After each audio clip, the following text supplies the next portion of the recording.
All right. Here we go. There's Corey.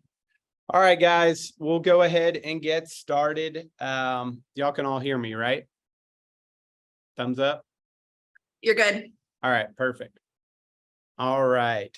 So like always, I kind of like to just touch on what we focused on 2 weeks ago in our last session. That was retaining top talent. We really got pretty deep into this. As we all know, as team leaders or agents looking to start teams, recruiting the top talent, recruiting talent is one thing, retaining it is another thing. So we talked about the benefits of team retention and how it's so much more costly to lose agents. And then also focusing on your core four to retain those agents.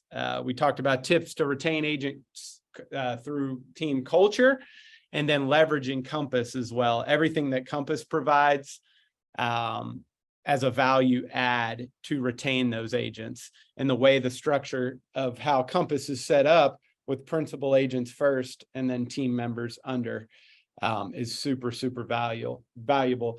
That session, the slides and the video is in your vault under the playbook archive. So you can always go back and reference any previous session.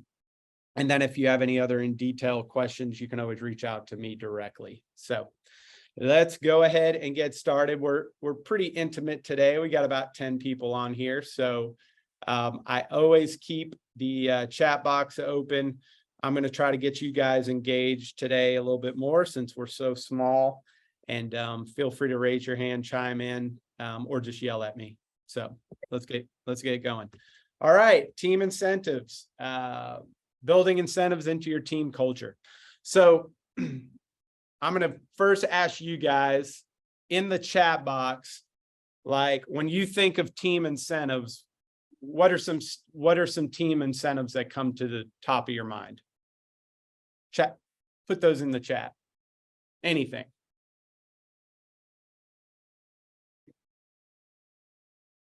Aha, yes.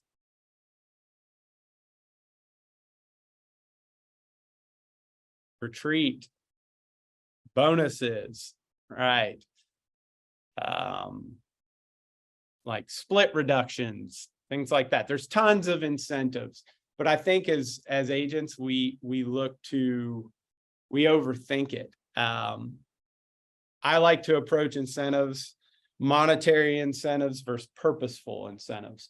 And then what we're going to talk about today is when we're looking at monetary incentives, is there purpose behind that monetary incentive? Are we just handing them cash?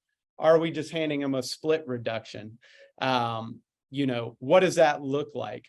But making it more purposeful to the agent. And I think what we're going to learn through this is it's not all about these big incentives for your team members. It's the small, consistent things, just like in the way we grow our business and we run our team. I say it every week, it's not a black and white business, right? So neither are our incentives.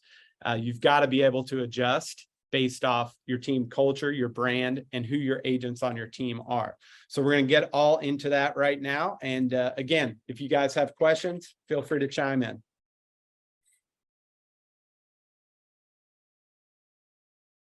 All right, so why team incentives? I just bring this quote up just because I think it's a great one, and I really admire Warren Buffett.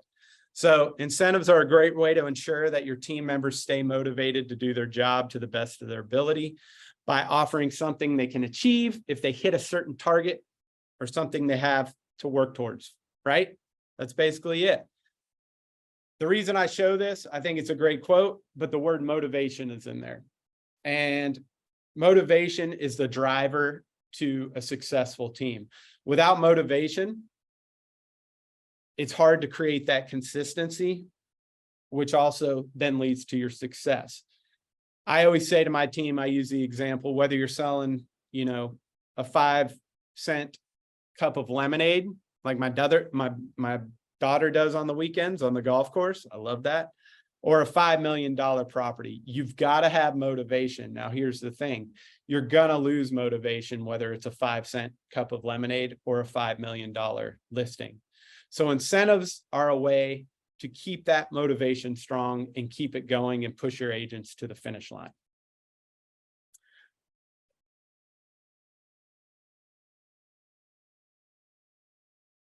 All right.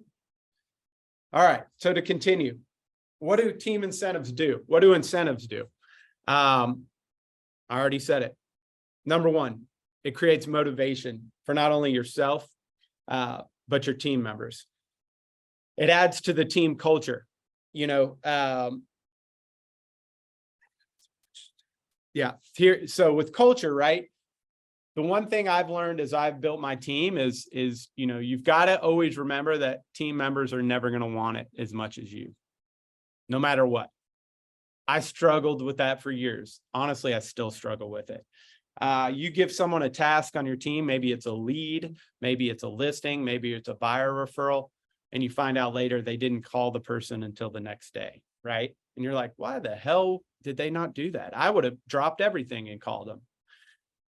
It's because it's your team. You want it more. That's why you're the team leader. So with these incentives, it's going to help, create that culture. It's going to create more loyalty from your team members.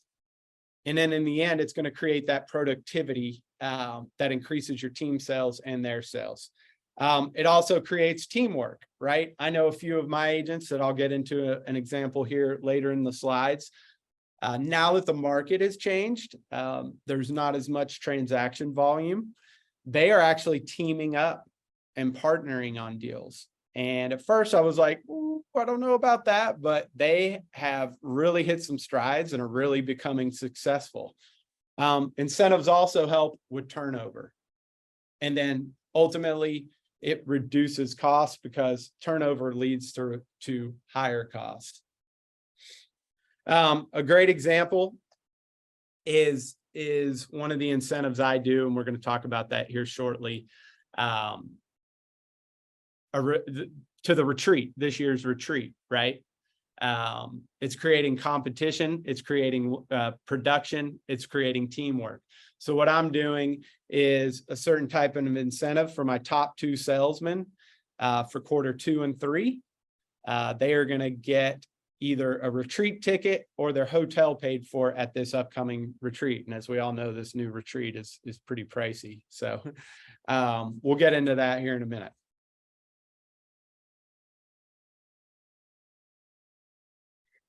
So let's talk about most common incentives. And most of you guys in the chat box, posted a lot of these, right? When we think of, I want to build my team, I want to give us an incentive.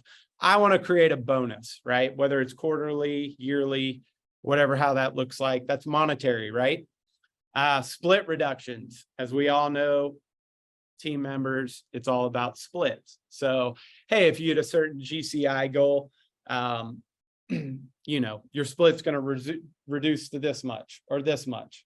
But keep in mind that can be complicated as you grow, especially team members, because if you have 10 team members and you've got 10 different splits or 5 different stair step reductions, that can become very, very difficult. It can also create some animosity within the team because those agents are going to start talking. Team trips. I've got a lot of opinions on this. I did this for a few years. Great idea, right? It's great for the culture.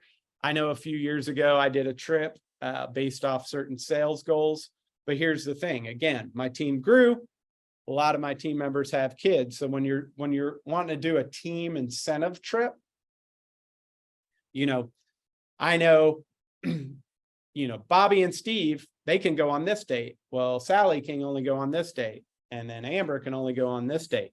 And then it's like, oh my gosh, what the hell am I doing? Oh, well, I can't go this year, but I hit my incentive. Can that roll over to next year? So those are all the things you have to think about.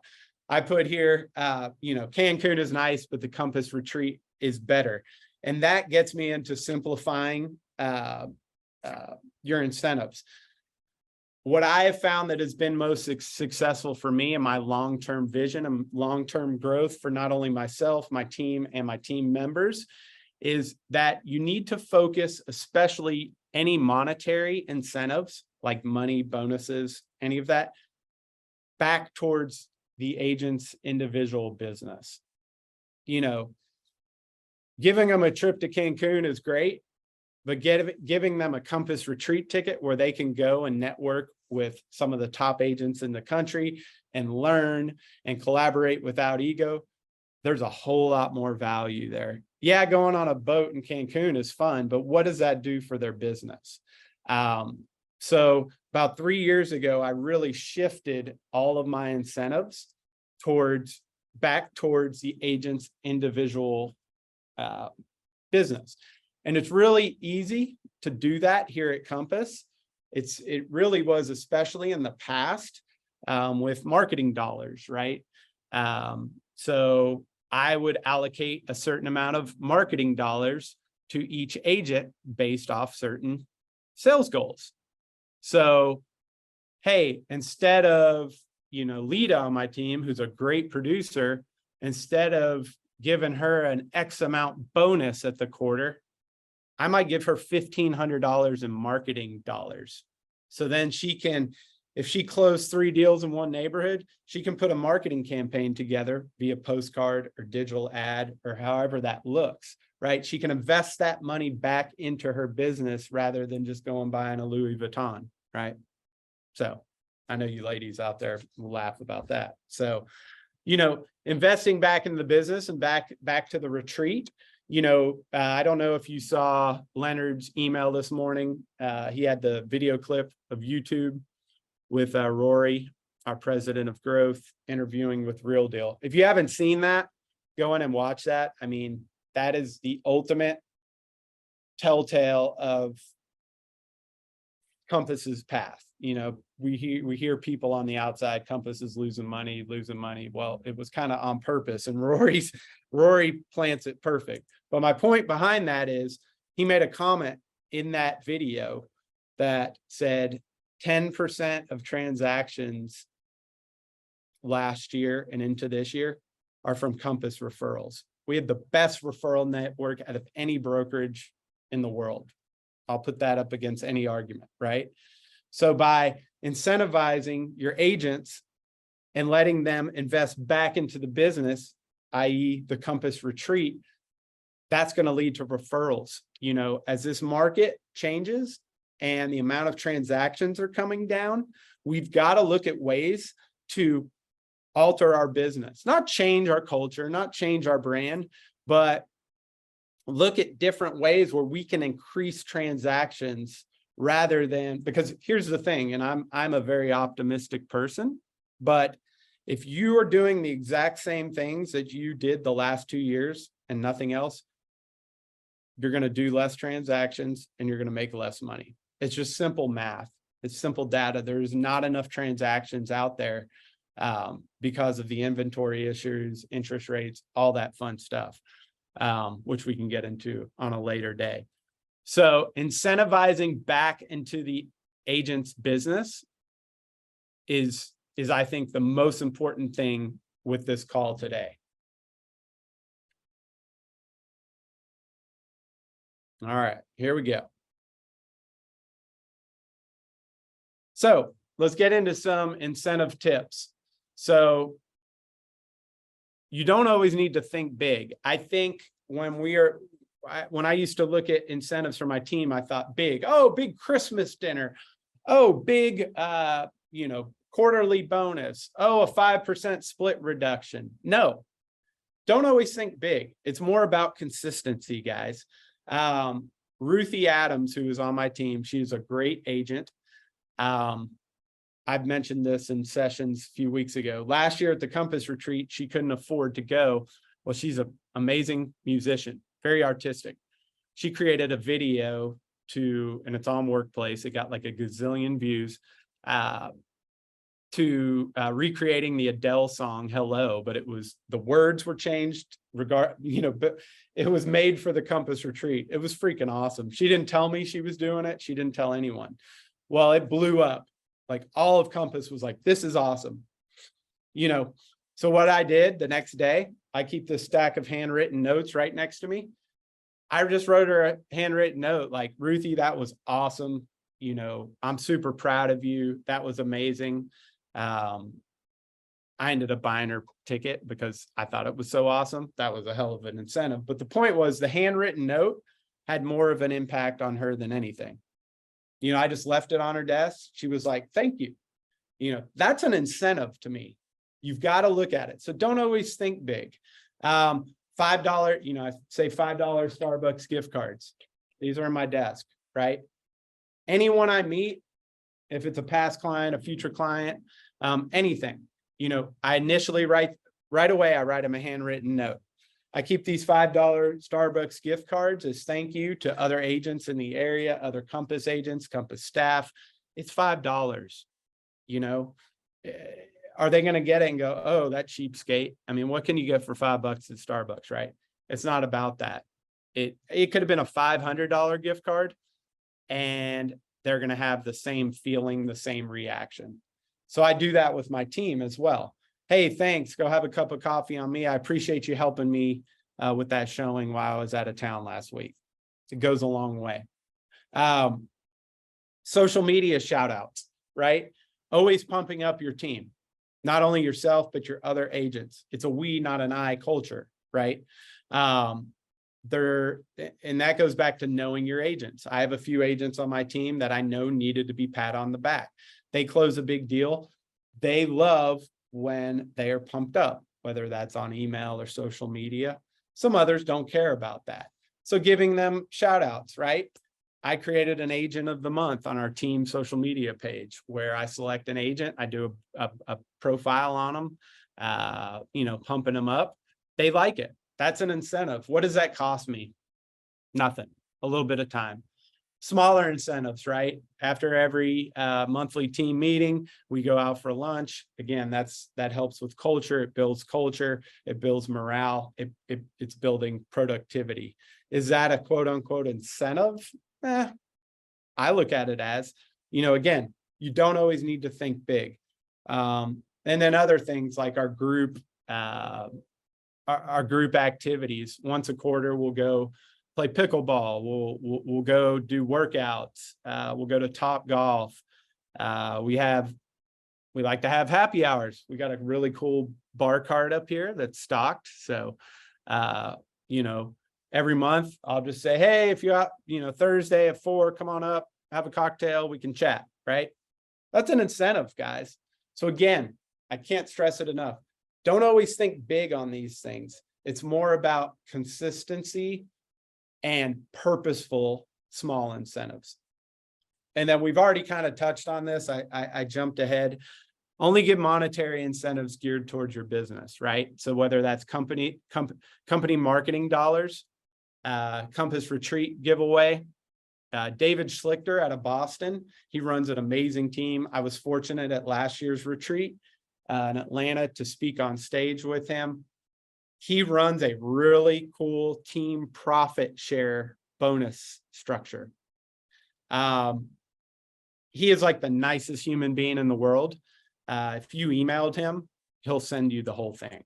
Like, it is awesome. A little too complicated for me. Again, strengths versus weaknesses, but his back end operation is like streamlined, is, you know, 100%. So basically, if you do an open house, right, on the weekend, you get a certain amount of points.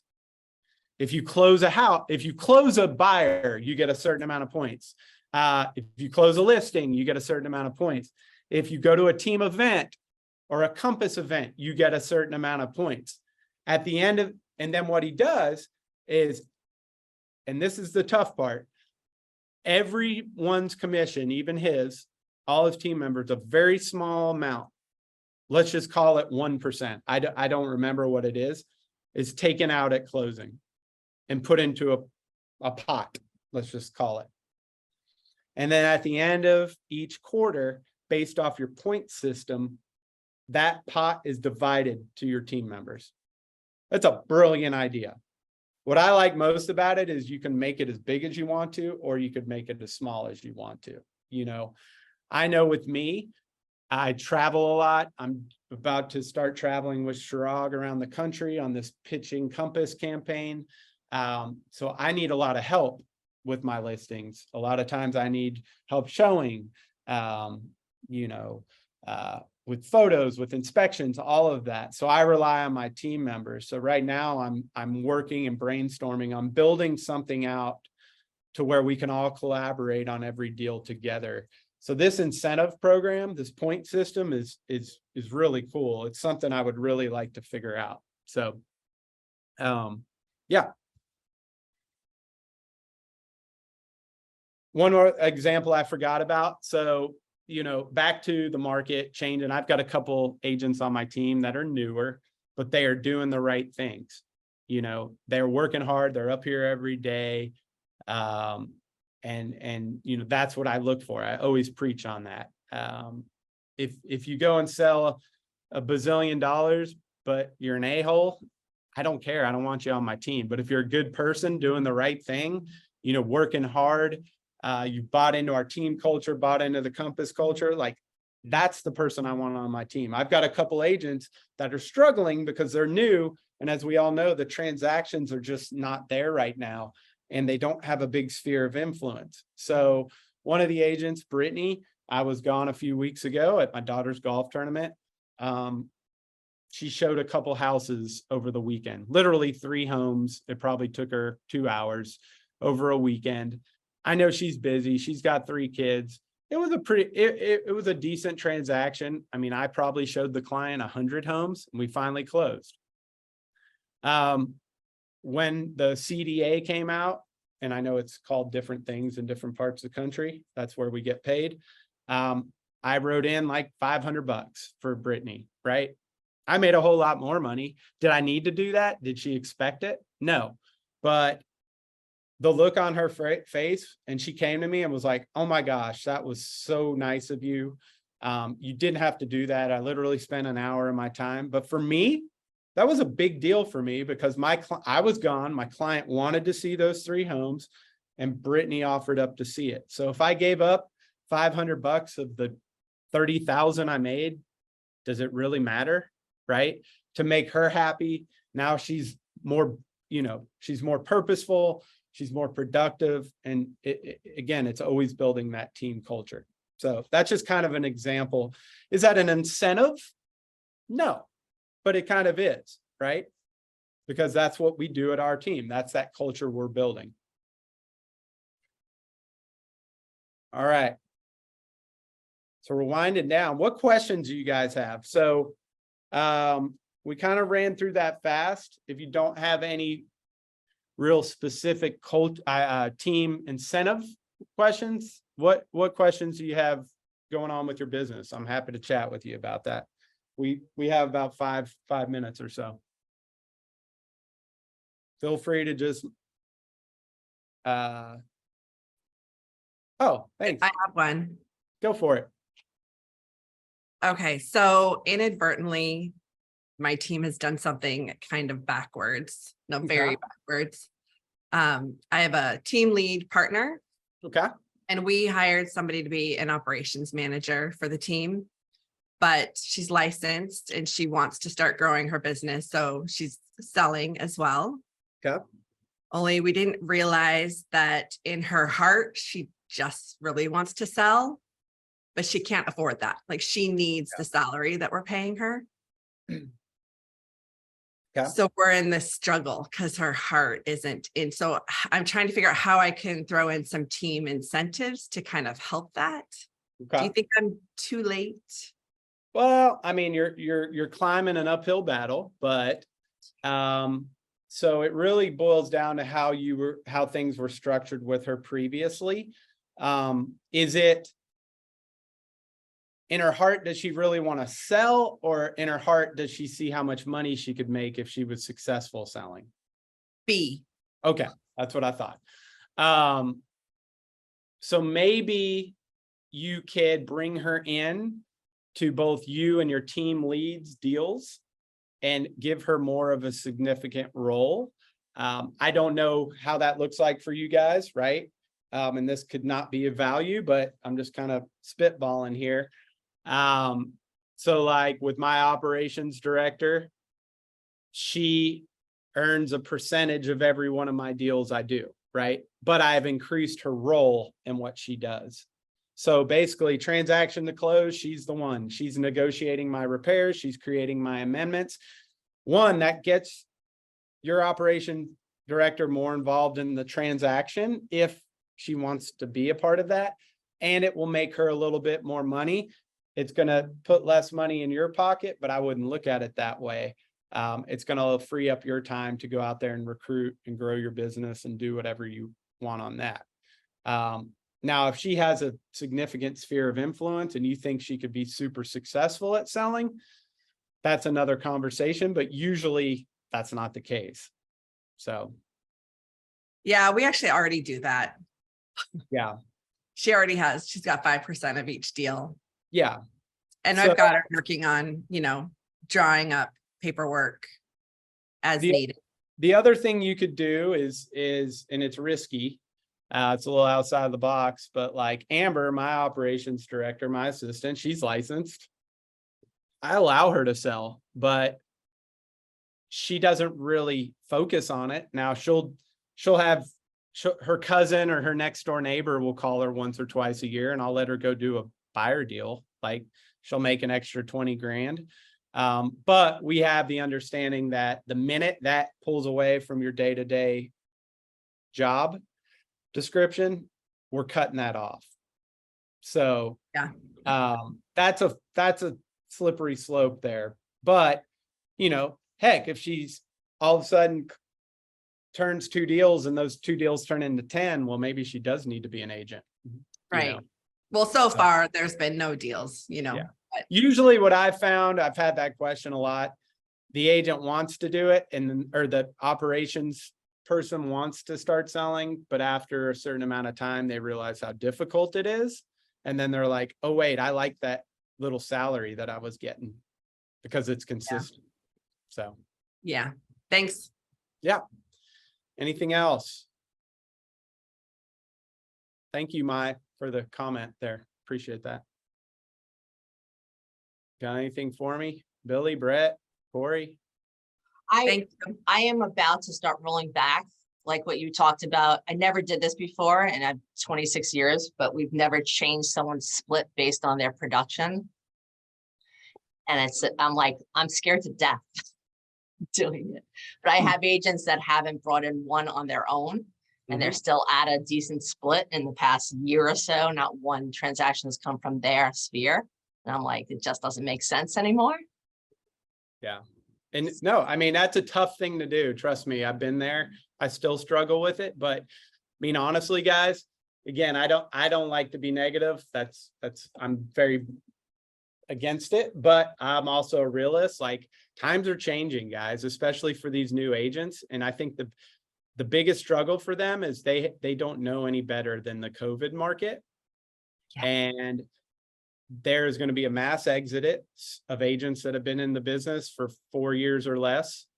And, I saw a stat the other day that blew my mind, and I am not a big numbers person, but if this doesn't tell the story, I don't know what is. Like, so April 1st, 2015, y'all write this down because you're going to want to tell your team that. April 1st, 2015, there were 970,000 licensed agents. April 1st, 2015. There were 1.7 active listings. 1.7 million active listings. April 1st, 2015. April 1st, 2023. 1.8 million licensed agents. 430,000 active listings. Guys, I don't care. I don't care. 430,000 active listings. I don't care if you're the best real estate agent in the planet. You can physically not make more money this year unless you adjust your thinking, your team, your approach, and you've got to get in a growth mindset, because that's why I said earlier, like if you do the exact same things that you did the last 2 years and don't change a thing, you will not make nearly as much money. You will not be nearly as profitable. It's just numbers. There is not going to be as many transactions there. The problem is we have a lot of team members that don't know. I call it the unicorn market. They don't know anything other than the unicorn market. So yeah, they're going to get upset that you're cutting their split, but here's the thing. They're not going to be in the business in a year if they don't change what they're doing. But what do you mean by growth mindset? Like, well, they've got to think about ways that they can grow their business other than what they've done the last 2 years. I think I used this example a week or two ago, like Ruthie and Brittany on my team. They've been in the market. They've been agents for 3 years-ish. Unicorn market is all they know. They're struggling right now, but they're doing all the right things. They've decided to partner together. They have labeled themselves the Golden Girls. Their hashtag is Stay Golden on Instagram. They are going around door knocking, which is crazy, but it's awesome, right? You couldn't pay me to door knock, but it is awesome. They have picked up a $6,500 a month lease and a potential $1.7 million listing in the last month. And these are agents that sell in the $300,000 to $400,000 price point. So like, Awesome. now they're going to Town Square right here. Every week they go and hide golden eggs. Take this idea. It's great. Inside of it is a $5 Starbucks gift card, because there's a Starbucks right over there. A little card with a QR code on it that you scan, and it goes to a video of them talking about how they're the Golden Girls experts in the South Lake market. And they just do a little blurb about them, and they'd be happy to help you, and make sure to follow our social media pages. Boom, boom, boom, boom, boom. The feedback on it is awesome. Now, is there a way to track business with that? No, but those are things that you've got to do. Now I mean, not maybe to that extreme, but like, that's a good example. Like, you would have never done that a year ago or 2 years ago. You didn't have the time, or none of your agents would have done that. Those are the type of things. That's that growth mindset. How am I going to weather the storm and make more money? I've got to get out there and do different things to attract more clients, because, you know, that's why all the stuff that Chirag does with the buyer experience and the seller experience is so critical. Because I look at it like this, and I know I ran over, so I'm probably going to get in trouble, but, you know, if your average agent did 10 transactions last year, they're going to do 5 this year. It's just a numbers game.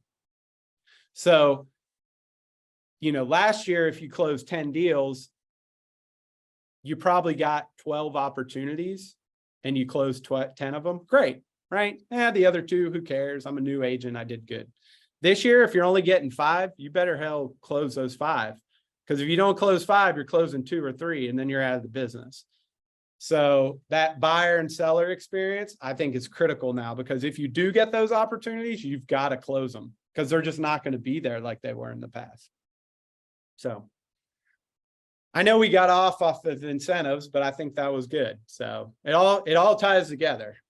So That was great. Thank you. All right, guys, I better get off here before I get yelled at. So Thank you so much, Tommy. I appreciate you guys. Thank you so much, Tommy. Thank you. Yeah, so real quick. Oh, so in 2 weeks, we're going to do what I call, this was a favorite one from last year, called the do-over. We're going to interact, you guys and me, and basically I'm going to talk about, and you're going to talk about, like, what I would have done different in the last 13 years, right? And as with my team growing. And I want to also hear from you guys, and we can kind of collaborate that way. So you guys have a great rest of your week. As always, I appreciate you. If you ever need anything, there's my info. You can email me, text me, shoot me a message anytime. Happy to help. Okay. Awesome. Thank you. Take care. All right. Bye.